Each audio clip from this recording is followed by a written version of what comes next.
आगे बढ़ते और बात कर लेते देहरादून की एक और बड़ी खबर की, जो कि सामने आ रही है। सीधे उसका रुख कर लेते। वन विभाग का अतिक्रमण हटाओ अभियान की रफ्तार धीमी नजर आ रही है। सीएम के निर्देश पर वन विभाग अतिक्रमण हटाने में जुटा हुआ है।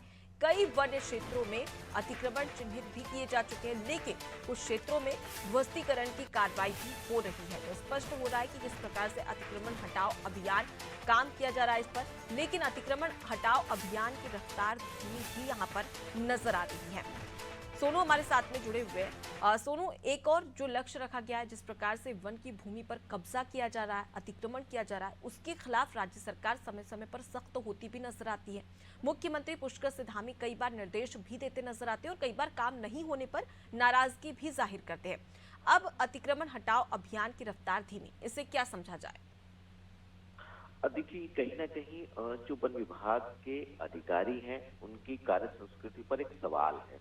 और सवाल इस बात का है कि जब सरकार के मुखिया ने अधिकारियों को साफ तौर पर दो टूक ये हिदायत दे दी है कि जो भी वन्य क्षेत्र की भूमि है, इस वन भूमि में किसी भी तरीके का कोई भी अतिक्रमण सहन नहीं किया जाएगा। इसकी शासन स्तर से लेके और फील्ड तक के अधिकारी एक रणनीति बनाए और रणनीति के तहत एक अभियान के तहत जो है जितने भी अतिक्रमण किए गए हैं, जहां जहां पर वन विभाग की जो भूमि है उस पर अवैध रूप से कब्जे किए गए हैं, उनको एक के बाद सिलसिलेवार एक के बाद एक को हटाना सुनिश्चित किया जाए। बावजूद इसके इस अभियान की जो रफ्तार होनी चाहिए थी, फिलहाल वो नजर नहीं आ रही है, क्योंकि 10,500 से ज्यादा ऐसी हेक्टेयर भूमि है जो अधिकारियों ने हमें अपडेट किया है। उसके मुताबिक 10,500 से अधिक हेक्टेयर की भूमि है जिस पर अतिक्रमण किया जा चुका है अभी तक। तो ऐसे में और अभी तक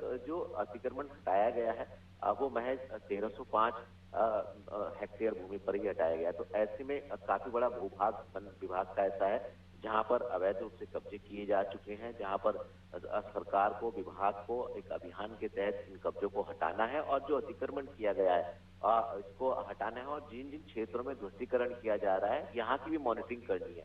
कई बार इस तरीके के वाकयात भी देखने को मिलते हैं कि एक तरफ से सरकारी तंत्र जो है वो ध्वस्तीकरण की कार्रवाई कर रहा है और कुछ समय बाद ही जो क्षेत्रीय लोग हैं, जो अतिक्रमणकारी हैं, वो फिर से अतिक्रमण कर लेते हैं। तो इस दोनों ही पहलुओं पर खास तौर पर अधिकारियों को गंभीरता से कार्य करना होगा। अधिकारियों की कार्य संस्कृति कितनी गंभीर है, किस तरह से मुख्यमंत्री के निर्देशों का गंभीरता से अनुपालन किया जाता है, ये इसकी एक वानगी है कि काफी समय से अभियान चल रहा है, लेकिन जिस रफ्तार से इस अभियान को चलाया जाना था, शायद वो रफ्तार ये अभियान नहीं पकड़ पा रहा है। और यही वजह है कि अभी बहुत कम सा क्षेत्र ही अतिक्रमण मुक्त हो पाया है। जी बिल्कुल। अब ऐसे में देखने वाली बात होगी किस प्रकार से कार्रवाई यहाँ पर की जाती है और किस प्रकार से तत्परता से तेजी लाई जाती है। आप हमारे साथ में बने रहिए। सुनो, आगे भी आपसे खबर पर अपडेट लेंगे। तो देखिए, अतिक्रमण का ये पूरा मामला सामने आ रहा है और अतिक्रमण मुक्त करवाने की बात लगातार यहाँ पर राज्य सरकार की ओर से की जा रही है, लेकिन जिन्हें जिम्मेदारी दी है वो काफी धीमी गति से, यानी कि कछुए की चाल से काम कर रहे हैं। अब ऐसे में देखने वाली बात होगी कि आगे सख्त लहजे के साथ में मुख्यमंत्री के निर्देश के बाद किस प्रकार से इस कार्य में तेजी